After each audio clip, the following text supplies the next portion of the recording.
Thousands of residents have been evacuated from a coastal Icelandic town, and a world-famous spa has closed as experts fear a nearby volcano could erupt in a matter of days. Travelers should watch the situation closely, but there's no need to alter travel plans yet. Iceland's otherworldly landscapes attract tourists from across the globe, yet this beauty comes at a cost. These stunning sights are the result of intense volcanic activity, a phenomenon that Iceland is abundantly rich in.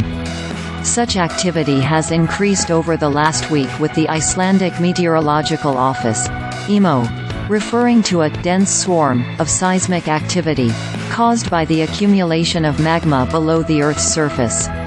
And yet, despite the evacuation of the town of Grindavik, just 10 miles south of Iceland's main international airport at Keflavik, life goes on in the island nation. Many frequent travelers will remember the 2010 Eyjafjallajökull eruption because of the chaos it caused to air travel across much of Europe.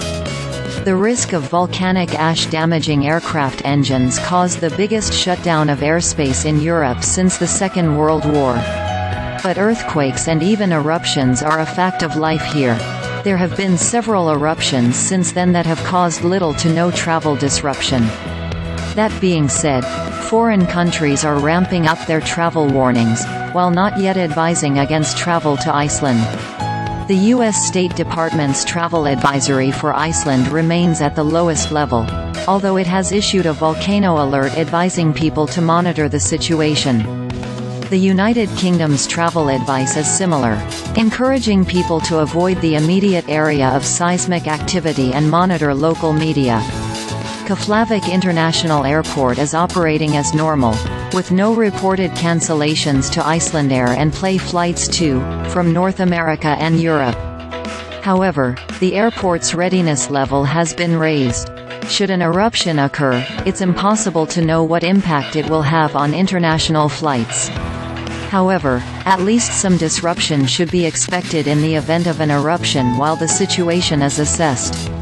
The area immediately south and southeast of Keflavik International Airport, which is home to major tourist attractions such as the Blue Lagoon, is now essentially off-limits. This means that pre-booked tours of Iceland's Golden Circle from Reykjavik will also be affected. Contact your tour provider to see if alternative itineraries are available. Outside this relatively small area, there is little to no disruption right now. Life in Reykjavik goes on as usual. International ferries to Seyðisfjörður remain operational, and the handful of cruise ships and leisure vessels in the area appear to be unaffected. Although definitely off-season for tourism, November is popular with travelers hoping to see the northern lights.